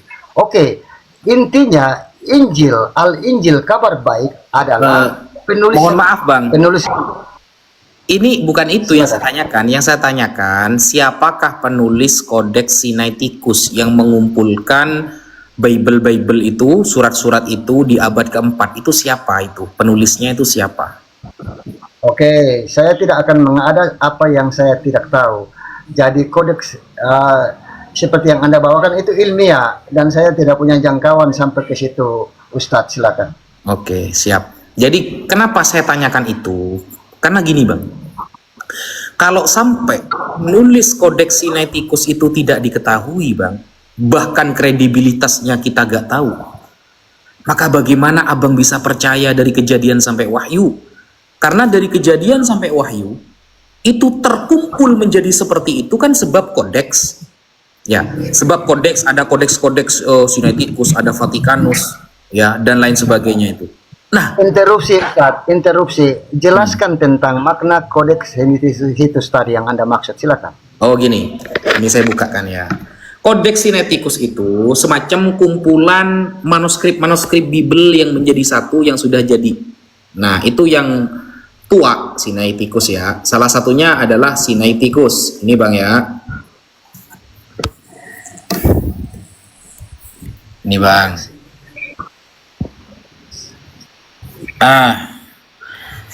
Ini adalah yang bernama Kodeks Sinaiticus, Bang ya. Nah, ini Kodeks Sinaiticus, misalnya saya buka tentang Markus misalnya. Ya, kita buka aja di sini tentang Markus, berarti kalau di sini Mark ya, Mark. Mark, Hagai, Job, Mark. Ini Mark, Markus, ya. Ini kodeks kan, iya. Jadi lembaran-lembaran seperti ini kan diperbarui lagi biar tidak hilang kan, seperti itu. Markus 16 misalnya. Ini Mark ya, Markus nomor pasal nomor 16 misalnya, nomor 16. 16. Ini abad keempat, Bang. Ini dinarasikan, ini datang dari abad keempat. Nah, yang nulis ini, yang ngumpulkan ini siapa ini, Bang? Yang nulis ini, kodeks semuanya ini siapa? Gitu loh. Karena kalau sampai ini tidak ditemukan, berarti batal semuanya dari Kejadian sampai Wahyu itu batal, Bang. Semuanya batal. Kenapa batal? Karena Abang bisa punya Bible. Sekarang ini Abang bisa pegang Bible sebab ada kodeks ini. Kalau kodeks ini nggak ada, Abang nggak mungkin pegang Bible sekarang. Gitu loh. Jadi ini siapa ini? Aktor dari penulis kodeks Sinaiticus ini siapa? Karena kalau sampai yang mengumpulkan Yohanes, Matius, Markus, Lukas nggak ditemukan nih, karena ini yang tertua, termasuk yang tertua ini. Ini abad keempat, Bang. Berarti kan 300 tahun setelah Yesus meninggal ini. Ini yang baru ditemukan, yang masih ditemukan ini. Nah, kalau ini sampai tidak diketahui, bahaya, Bang. Bisa bahaya, berarti batal semua Kejadian sampai Wahyu itu. Monggo. Siap. Oke Bang, itu ilmiah sekali ya. Itu di tingkatan Anda. Mungkin saya bukan lawan Anda dari membahas itu. Tetapi yang kami tahu bahwa Injil Matius, Markus, Lukas, dan Yohanes urutannya itu muncul di abad 1. Tidak jauh dalam kehidupan kematian Yesus itu ya. Coba, sehingga ada contohnya ya, Bang, bukti manuskripnya. Oke Bang, begini. Jadi justru itu ditegaskan oleh bapak-bapak gereja dan intelektual Kristen tentang manuskrip, tentang semuanya itu. Yang tidak ada justru sejarah atau manuskrip yang menyatakan bahwa Injil itu diturunkan kepada Yesus. Karena dalam iman Kristen itu Injil atau Angelin itu kabar baik, di mana Yesus sendiri menjadi sosok Injil itu. Yang saya maksud, Bang, kan katanya Bapak Gereja ada. Coba bisa nggak Bang membuktikan itu? Karena yang saya tahu ini Sinaiticus ini yang termasuk tertua, adanya itu baru di abad keempat ditemukannya. Kalau sampai ada yang abad ke-1, wah keren. Coba saya pengen lihat, Bang. Ada nggak kira-kira? Kalau cuma kata Bapak Gereja, saya kira nggak ilmiah. Tapi kalau bisa ditunjukkan, wah keren. Oke, jadi saya menyandarkan dalil saya pada kisah munculnya 4 Injil itu ya. Paling terakhir itu di 90 sampai 100 tahun, salah satu Injil itu ya, mungkin Injil Yohanes itu. Jadi pemahaman kami sebatas itu, bahwa Injil diturunkan tidak jauh dari kematian Kristus. Gitu Abang, silakan. Iya, itu kan katanya ya. Tapi sampai detik ini insya Allah sangat mustahil untuk dibuktikan, Bang. Kenapa? Karena memang nggak ada. Kita sudah mencari itu selama 5 tahun, tidak ada. Yang ada ya ini, Sinaiticus abad keempat, atau Vatikanus sama-sama masuk ke abad keempat. Itu pun tulisannya sudah harus dikarbon berkali-kali, harus dikasih tinta berkali-kali agar terang. Sehingga yang mengumpulkan ini berarti kan lengkapnya di abad keempat nih. Lengkapnya itu udah ada di abad keempat yang mengumpulkan semua tulisan Yohanes, Matius, Markus, Lukas, Paulus semuanya. Nah, itu siapa penulisnya ini? Kalau nggak ketemu kredibilitasnya, dia orang mana, kejujurannya tingkat tinggi atau tidak, ya kalau nggak ketemu berarti selama ini kita beriman kepada sesuatu yang nol berarti kan? Artinya Bang, ketika saya memahami keterangan cendekiawan Kristen bahwa Injil Matius, Lukas, dan Yohanes itu muncul di abad pertama, itu salah ya Bang ya? Silakan, saya membuka diri. Bagi saya kurang tepat, Bang. Harus diminta itu datanya itu. Kalau Al-Quran, Bang, itu hebatnya Quran, Bang, yang tidak dimiliki insya Allah oleh semua kitab suci yang lain. Kenapa? Al-Quran itu tidak pernah mengandalkan manuskrip, Bang. Kenapa? Manuskrip itu gini. Ini kan kertas, Bang ya. Manuskrip itu kan harus tertulis di kertas. Sedangkan ini adalah benda benda yang sangat memungkinkan hancur kapan saja. Ini adalah benda yang memungkinkan hancur kapan saja. Sehingga 100 tahun saja ini sudah bisa sangat jelek banget nih. Al-Quran diajarkan oleh Rasulullah dan para ulama itu tidak pernah mengandalkan manuskrip. Meskipun ada, tapi tidak pernah diandalkan. Kenapa? Andaikan ada manuskrip sekalipun, maka kita harus tahu siapa yang menulis, kredibilitas yang nulis itu siapa, dan kemudian orangnya jujur apa tidak, berwibawa apa tidak, ahli maksiat apa tidak. Itu ketat itu kalau sampai ada manuskrip nih. Misalnya ditemukan nih ya, di manuskrip ada Son'a. Ada manuskrip di Son'a, lembaran Al-Quran ditemukan pada abad ke-14 misalnya, abad 14. Maka kita tidak akan menerima manuskrip itu sebelum kita tahu siapa penulisnya, terpercaya atau tidak, orangnya jujur atau tidak, kredibel atau tidak, harus diketahui. Kenapa? Ini berhubungan dengan keyakinan, Bang. Makanya banyak pembisnis besar mengatakan investasi terbaik adalah investasi leher ke atas. Maksudnya leher ke atas ini apa? Otak. Investasi terbaik adalah investasi leher ke atas. Semuanya mengatakan seperti itu. Orang-orang Cina banyak mengatakan seperti itu. Karena investasi yang jaraknya bertahun-tahun, kalau diolah oleh otak, maka aman, maka baik, maka bagus. Maka Al-Quran datang menggunakan investasi leher ke atas, Bang. Umat Islam disuruh oleh Rasulullah untuk menghafal, memahami, sehingga banyak sahabat yang menghafal, lalu dihafalkan itu diturunkan kepada keturunannya, diturunkan kepada muridnya, sampai detik ini andaikan Al-Quran dibakar seluruh dunia, maka cepat bisa muncul lagi Al-Quran itu. Kenapa? Karena investasinya itu leher ke atas. Sudah diajarkan itu dengan cara talaki, mengajarkan dengan mulut ke mulut murid lalu dihafal, sehingga penjagaannya itu lebih bagus. Tidak mengandalkan manuskrip. Bagaimana kemudian kita menemukan manuskrip di sebuah goa misalnya? Kita nemu manuskrip nih di goa. Kita nggak tahu siapa yang tulis. Kita nggak tahu kredibelnya bagaimana. Maka ketika manuskrip itu tertulis Yesus adalah Tuhan, ya nggak boleh kita percaya. Atau Allah adalah Tuhan, ya nggak boleh kita langsung percaya. Kenapa? Kita harus tahu dulu siapa penulisnya, kredibelnya bagaimana. Begitu, Bang. Siap. Gitu. Oke, Bang. Apresiasi untuk Anda. Kali ini saya pernah ketemu Abang, makanya saya bilang yang lalu Abang sempat loncat-loncat. Kali ini luar biasa. Bukannya nyambung, malahan Anda membuka wacana baru buat saya.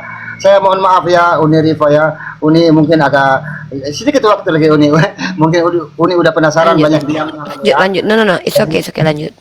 Siap. Jadi kali ini Anda menjawab dengan sangat baik. Boleh Anda menjelaskan, tadi Anda tidak membuka ruang, Anda bilang bukan tidak percaya tapi meragukan. Aku kagumi cara Anda. Gini Bang, artinya saya ngopinya kurang jauh ya. Selama ini saya mempercayai bahwa manuskrip tentang Injil itu sudah ada sejak awal. Ternyata itu kurang tepat menurut Anda. Bagaimana rujukannya? Apakah dalam buku Anda tadi itu Anda menjelaskan itu atau tidak, Bang? Atau saya bisa cari referensi lain, umpamanya di mana, di googling atau di mana, tentang urutan yang tadi Anda maksud ya, kode tikus-tikus itu ya, silakan. Bukan kodeks Sinai tikus, bukan tikus. Uni ketawa nih kali ini. Ya, Bang Langit, nah, sebenarnya kami nggak masalah, tapi takutnya saudara Kristen Anda tersinggung nanti. Itu nama kodeks Sinaiticus ya. Saya ngopinya kurang jauh, saya sulit mau. Ya pokoknya kode tikus-tikus begitu ya, Pak Uni. Uni kalau senyum jadi cantik ya Uni ya. Kalau senyum jadi manis, cantik. Bang, manis. Lebih cenderung manis. Silakan. Ustadz Wafi di mana saya cari atau Anda bisa bantu kasih tahu bukunya? Gini, abangku. Jadi memang manuskrip itu boleh kita imani, boleh kita percaya setelah kita tahu siapa penulisnya, bagaimana kejujurannya, dan seperti apa kredibilitasnya baru. Nah, bagaimana kemudian kitab suci Kodeks Sinaiticus ditemukan abad keempat, isinya Kejadian, Imamat sampai Wahyu. Kemudian Kodeks Vatikanus ditemukan, ini tulisan Yohanes, Matius, Markus, Lukas. tapi kita nggak tahu siapa penulis kodeknya gitu loh. Ini siapa ini yang mengurutkan siapa, yang mencatat ini siapa, nggak ketemu gitu. Jadi gimana dong cara kita berimannya, kan begitu kan? Sedangkan Al-Quran itu pakai talaki dari guru murid. Makanya hadis bang, hadis.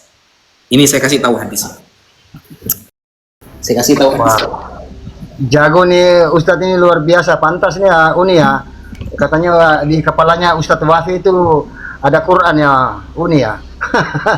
Banyak sih, ada saya juga, ada Ustadz Yonatan Nandar juga. Kami Ya, diingat sama Uni juga pandai, tapi Uni enggak, bukan kadang-kadang- di kepalanya Ustadz Wafi itu ada saya, ada Yonatan Nandar gitu. Siap. Ya, tapi Ustadz Wafi lebih tenang. Uni kadang-kala terbawa arus juga kadang-kala lah Uni. Iya, soalnya kan saya muridnya. Ini, Kemarin tentang sama saya Uni, kemarin sama saya tentang anak kronik itu, bisa lihat Uni mulai ada sedikit terbawa itu. Bukan ke bawah Pak, soalnya saya itu punya roh-roh pneuma Pak. Jadi kadang-kadang tuh saya keluar tanduk gitu, karena udah ngejelasin berkali-kali itu kayak nggak sesabar Ustadz Wafi memang saya itu ya. Ini bang, Di aku Ini- ya, lanjut Ustadz Wafi. hadis misalnya ya. Ini kita buka misalnya hadis dalam kitab Fathul Bari, syarahnya Sahih Bukhari, tentang awal mula Nabi Muhammad mendapatkan Al-Quran di goa. Ini awal mula nih, awal mula Nabi Muhammad pertama kali ketemu malaikat Jibril yang membawa Al-Quran. Nah, ini namanya sanad bang. Ini harus ada ini dalam kodeks-kodeks yang abang iman itu harus ada nih. Nih ya. Ini kan kitabnya Imam Bukhari. Haddatsana, telah menceritakan kepada saya. Siapa? Ini Yahya bin Bukair. Yang menceritakan kepada saya adalah Yahya bin Bukair. Nah, Yahya bin Bukair ini harus jelas orangnya bang. Gak boleh fiktif atau fiksi. Orangnya harus terkenal jujur. Tidak boleh terdampak politik pemikirannya. Harus benar-benar kredibel dan lurus. Lalu Yahya bin Bukair mendapatkan hadis ini dari siapa? Qala, dia berkata, haddatsana Al-Laits an Uqail. Al-Laits juga harus seperti itu. Semuanya ini harus seperti itu. An Uqail, an Ibnu Syihab, dapat dari Ibnu Syihab. Ibnu Syihab dapat dari siapa? Urwah, dari Unwah. Urwah dapat dari siapa? Urwah bin Zubair. An Aisyah ummil mukminin, dari istri Rasulullah langsung. Apa kata istri Rasulullah yang menjadi saksi mata kehidupan Nabi? Annaha qalat. Beliau mengatakan, awwalu ma budi'a bihi Rasulullah minal wahyi ar-ru'ya as-salihah fin naum. Biasanya Rasulullah kalau ingin mendapatkan wahyu, beliau akan bermimpi bagus. Fakana la yara ru'yan illa ja'at mithla falaqis subhi. Maka ketika Rasulullah nanti bermimpi bagus, mimpinya itu seperti cahaya di waktu subuh. Tsumma hubbiba ilaihil khala. Kemudian Rasulullah ketika hampir mendapatkan wahyu, beliau biasanya akan senang menyendiri. Wa kana yakhlu bi ghari Hira, dan beliau akan menyendiri, menyepi di gua Hira. Fayatahannath fihi wa huwa at-ta'abbud al-layali. Maka beliau beribadah beberapa malam di gua Hira tersebut. Nah, hadis ini sampai ke tangan kita melalui orang-orang yang kredibilitasnya jelas. Bahkan saya belajar kitab Sahih Bukhari ini ya. Saya belajar kitab Sahih Bukhari dari orang yang jelas, Bang, bukan dari katanya.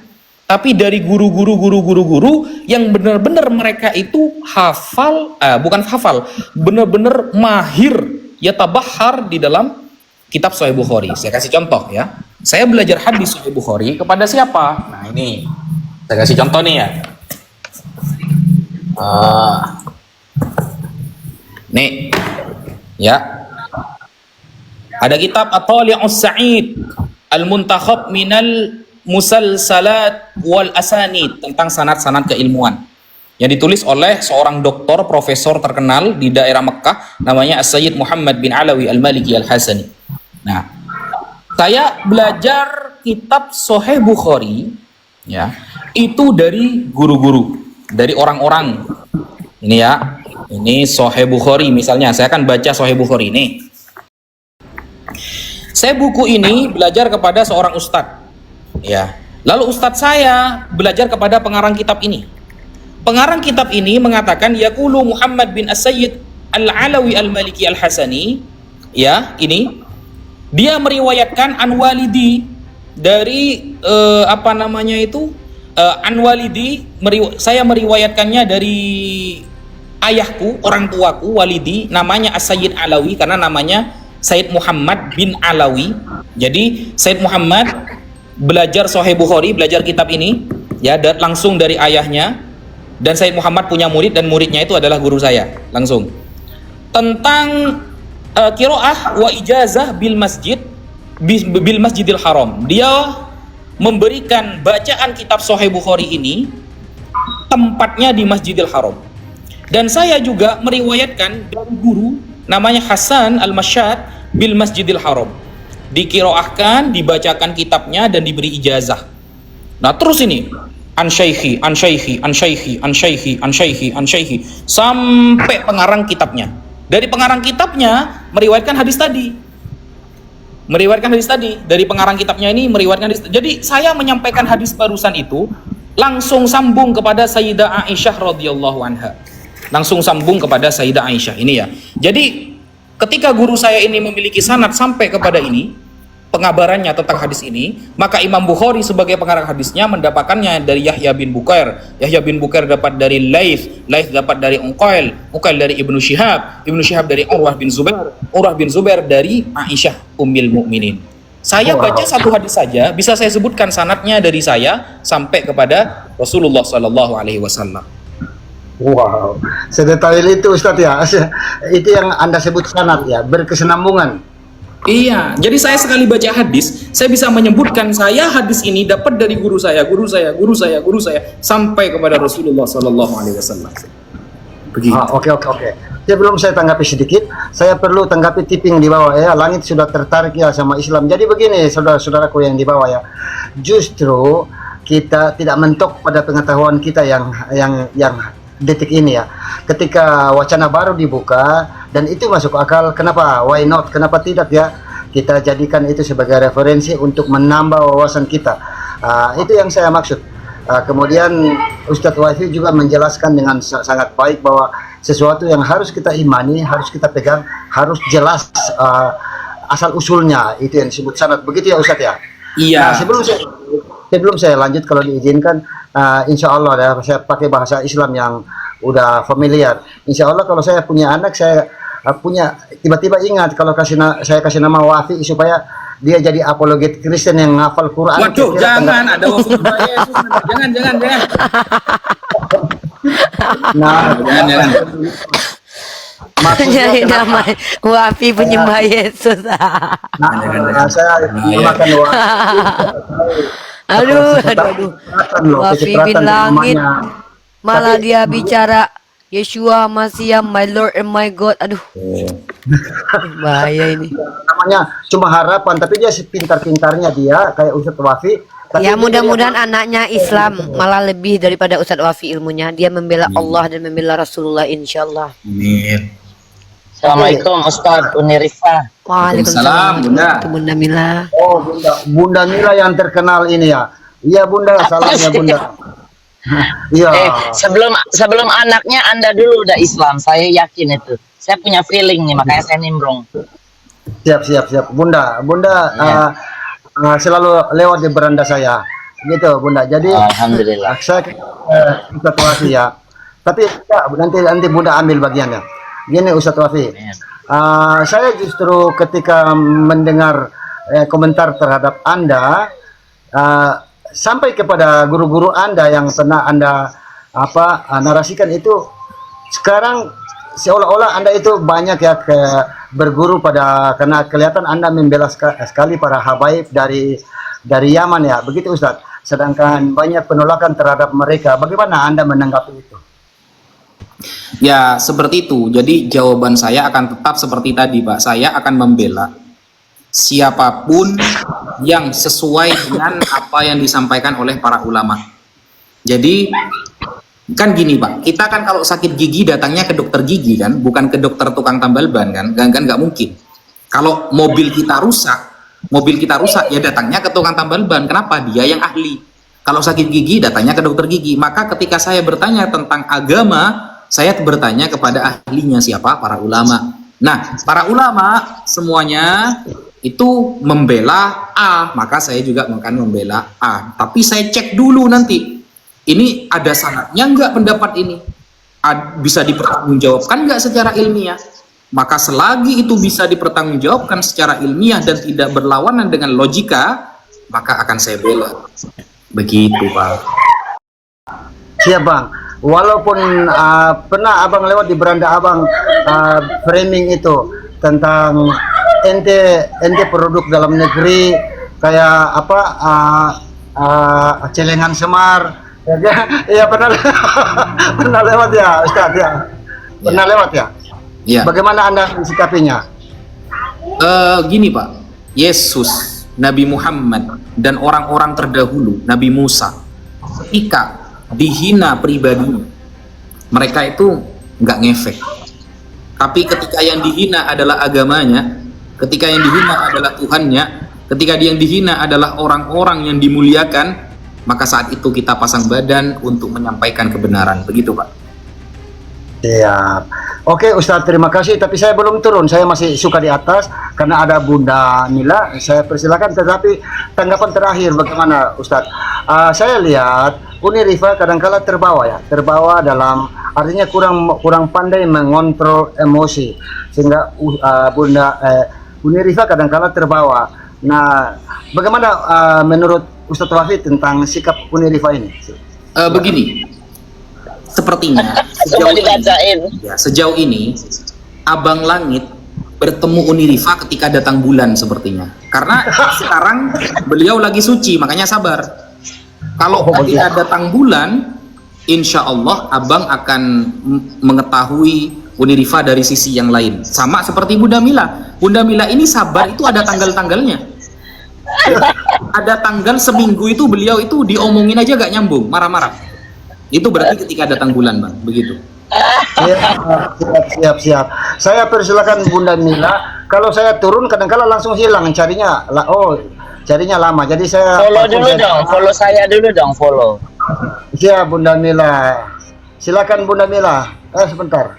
Silakan Bunda. Terima kasih Abang Langit ya. Bunda Mila ada yang mau disampaikan?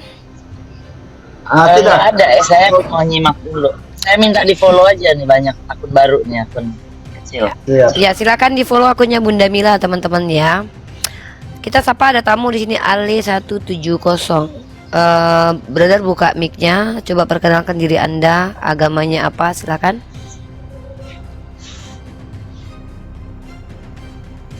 Halo, Brother Ali 170. Ferlin Saputra, oke saya turunkan kalau tidak ada ya. Kalau tidak ada suara saya turunkan teman-teman ya, biar kita tidak membuang-buang waktu. Halo Kurnia Lihan. Assalamualaikum warahmatullahi wabarakatuh. Waalaikumsalam warahmatullahi wabarakatuh. Silakan. Muslim dan muslim ya. Muslim, insyaallah. Oke. Silakan, ada yang mau disampaikan Pak? Cuman apa aja ya? Mau tanya sama Ustadz Wafi. Yang muslim bertanya sekali, langsung saya turunkan. Dengarkan jawabannya ya. Ya. Silakan. Assalamualaikum Ustadz Wafi. Ya, Saya cuma mau tanya bagaimana cara kita mengetahui sanad hadis sahih yang baik. Itu aja. Begini, harus belajar ilmu namanya jarhu wa ta'dil. Begitu. Misal, saya kasih contoh ya. Jadi kalau nggak belajar ilmu jarhu wa ta'dil, sangat sulit sih untuk bisa tahu hadis ini mengarah kepada sahih atau mengarah kepada hasan. Misal tentang hadis yang biasa ditanyakan oleh teman-teman Kristen, itu hadis tentang ayat rajam dan 5 persusuan dan 10 persusuan. Nah, seolah-olah hadis itu kan menerangkan ada manuskrip Al-Quran yang ditaruh di bawah tempat tidur Sayyidah Aisyah, ya, dimakan kambing. Istilahnya itu ada Quran dimakan kambing. Nah, cara mengetahui hadisnya, maka kita harus belajar yang namanya ilmu jarhu wa ta'dil. Contoh, hadisnya itu diriwayatkan beberapa ulama. Satu, hadisnya berbunyi begini, laqad unzilat ayatul rajm. Telah turun tentang ayat rajam, dan ini saya kasih titik-titik karena panjang hadisnya. Wa asyru radhaat, ya, dan 10 persusuan. Wa dakhalat duwaibah lana fa'akalatha. Lalu binatang kecil masuk kepada kami ke tempat tidur Sayyidah Aisyah, lalu memakan Al-Quran, memakan manuskrip Al-Quran tentang ayat rajam dan 10 persusuan itu. Ini diriwayatkan oleh Muhammad bin Ishaq namanya. Nah, kedua, dari jalur Muhammad bin Ishaq juga diriwayatkan oleh Imam Ahmad di dalam kitab Al-Musnad, Ahmad fil Musnad, wa Ibnu Majah fil Sunan, dan Imam Ibnu Majah di dalam kitabnya As-Sunan, Sunanu Ibnu Majah. Tapi lafadznya berbeda. Lafalnya ini begini, dakhala dajin fa'akalaha. Kambing masuk lalu memakan Al-Quran itu. Al-Quran yang tentang 10 persusuan itu. Nah, yang satu menyebutkan duwaibah, hewan kecil, tapi yang satu menyebutkan kambing. Sama-sama dari jalur Muhammad bin Ishaq. Ternyata ada hadis yang diriwayatkan oleh Imam Malik di dalam kitab Al-Muwatta dan Imam Muslim dalam kitab Sahihnya, Sahihul Muslim, tidak berbunyi begitu ternyata. Ternyata bunyinya begini, kana fima unzila minal Qur'an asyru radha'at ma'lumat. Ada ayat yang turun, ayat Al-Quran yang turun, yang menceritakan tentang 10 persusuan dan nanti bla bla bla bla bla gitu. Nah, hadis ini narasinya sama tapi isinya berbeda. Ada yang berbeda. Maka bagaimana cara menjam'u, mengumpulkan hadis ini? Maka kita lihat sanadnya yang mana yang kuat. Kalau Imam Muslim sudah jelas karena di dalam kitab Sahih, berarti hadisnya ini Sahih. Imam Malik di dalam kitab Al-Muwatta, Imam Malik ini hadis Sahih pertama. Imam Malik ini adalah hadis Sahih pertama, kitab hadis Sahih pertama, namanya kitab Al-Muwatta. Saya punya kitabnya. Nah, sedangkan kita cek Muhammad bin Ishaq ini bagaimana orangnya.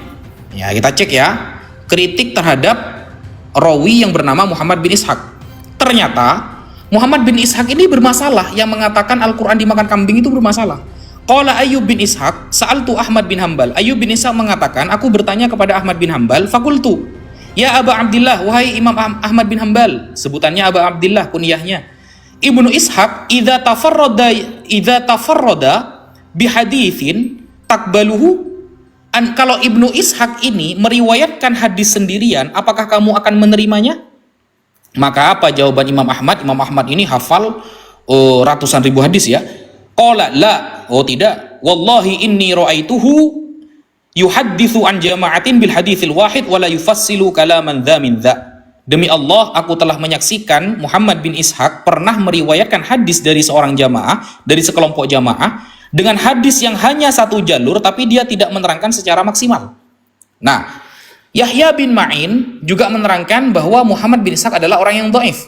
Imam An-Nasai juga berkomentar, laisa biqawi, dia tidak kuat, ingatannya tidak kuat, mudah pelupa dia. Ad-Daruqutni juga berkomentar, Imam Ad-Daruqutni ini ulama besar semua, ikhtalafal a'immatu fihi wa laisa bihujjah. Para ulama berbeda pendapat tentang Muhammad bin Ishaq, tapi dia tidak bisa dijadikan dalil, tidak bisa dijadikan rujukan. Itu tertulis, komentar ini tertulis di dalam kitab Tahdzibut Tahdzib yang cerita tentang kritik-kritik rawi itu. Nah, maka hadis tentang Al-Quran dimakan kambing itu dikalahkan oleh hadis Muslim dan Imam Malik di Muwatta. Berarti namanya ketika seperti ini kasusnya, namanya ini hadis syadz. Apa hadis syadz? Hadis yang rawi tidak thikoh menentang riwayat rawi yang lebih thikoh, rawi yang lebih terpercaya. Jadi ada orang yang tidak terpercaya hadisnya bertentangan dengan rawi yang terpercaya, maka namanya hadis syadz, maka jatuhnya dhaif, lemah. Nah, ini namanya ilmu jarhu wa ta'dil, kritik rawi. Baru kita akan bisa, nanti akan paham bagaimana hadis ini bisa dijadikan dalil atau tidak. Begitu, Mas Kurnia. Ya, Bang Kurnia, seperti yang saya katakan, yang muslim sekali aja bertanya, semoga bermanfaat ya. Sip. Terima kasih. Uni minta waktu sejenak boleh Uni? Iya. minta waktu sejenak saja boleh ya? Boleh Bang Langit, silakan. Nah, saya cerita dikit nih. Saya pernah lihat debat Bang Yonatan sama Malikil Malik di komalnya Pak Bom Bom. Begini unik, saking seriusnya saya menunggu. Wow, luar biasa nih Ustadz. Wah, para pentolan-pentolan ini berdebat. Ya, saking lamanya saya nunggu, saya pikir memang luar biasa nih apa yang akan didebatkan. Ternyata Bang Nathan bertanya kepada si Malikil Malik, waktu Musa itu merubah tongkat menjadi ular, tongkat siapa itu? Lah, saya dalam hati habis saya sudah nunggu lama, padahal pertanyaannya kok kayak begitu. Saya pikir ini debaters tingkat nasional ya Uni ya. Ternyata cuma nanya tongkat yang Musa minjam tongkat itu tongkat siapa, dijawab Amir Malikil Malik agak lambat. Bang Yonatan langsung kelahi, wah saya debates yang tidak ada lawannya. Silakan. Maaf ya Uni ya. Jadi enaknya yang berbobot kayak kelas Uni, Ketua Wafi, Bang Yonatan kok malah seperti anak-anak debatnya. Silakan. Karena gini Pak Langit ya. Bang, Yonatan Nandar itu fitnah nih. tipikalnya dia punya. Itu fitnah, aku nggak pernah berdebat dengan Malikul Amalak. Fitnah ini. Al-fitnah itu asadun minal qatal nih. Udah ngomong dia. Ingat loh Bang Nathan, ingat loh. Gimana videonya? Jangan main fitnah Anda. Kapan aku bertanya Langsung sama bangun Pak dia. Musa? Bentar Bang Nathan, coba. Bentar. Ingat di komalnya Bom Bom agak Saya sedikit, tidak pernah. Oh, bukan Saya tidak Nandar pernah. itu. Saya tidak pernah berdebat dengan si Malikul Amalak di room si Bom Bom. Saya ini single fighter. Saya tuh nggak pernah berdebat rame-rame. Nandar itu dia tidak suka masuk ke komal Oten. Dia lebih senang nunggu di komalnya sendiri dengan PK.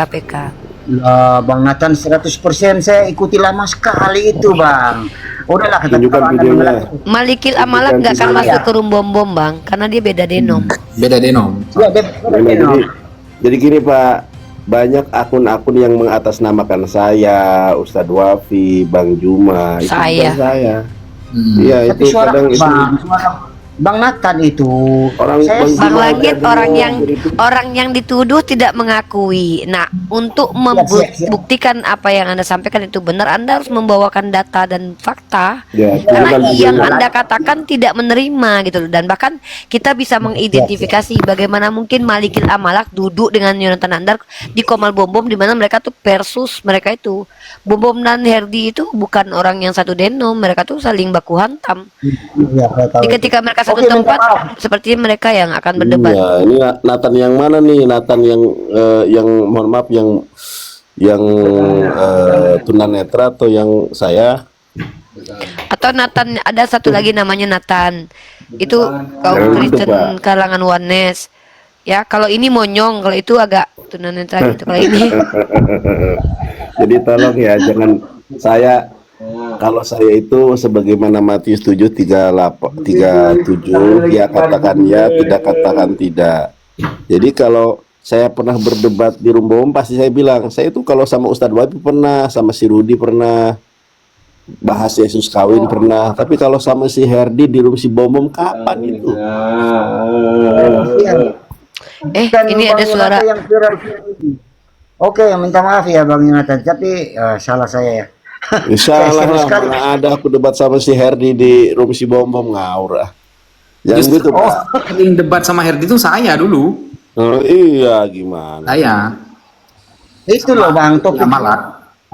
tongkat Musa yang berubah menjadi ular ini tongkat siapa? Ternyata si Malikil Malik lambat jawabnya, dibela Bom Bom. Mungkin dia lagi googling. Mana ada si gua Bom nanya Bom itu. bela si Herdi ya.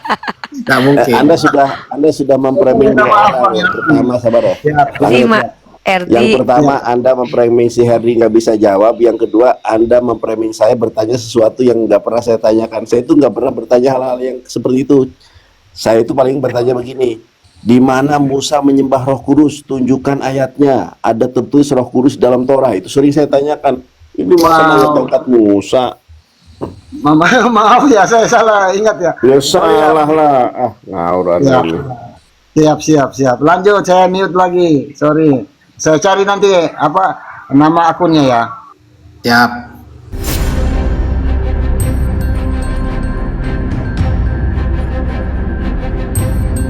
the religion of Jesus was Islam. Because with Allah, there is only one religion. He says, Inna dina indallahi al-Islam.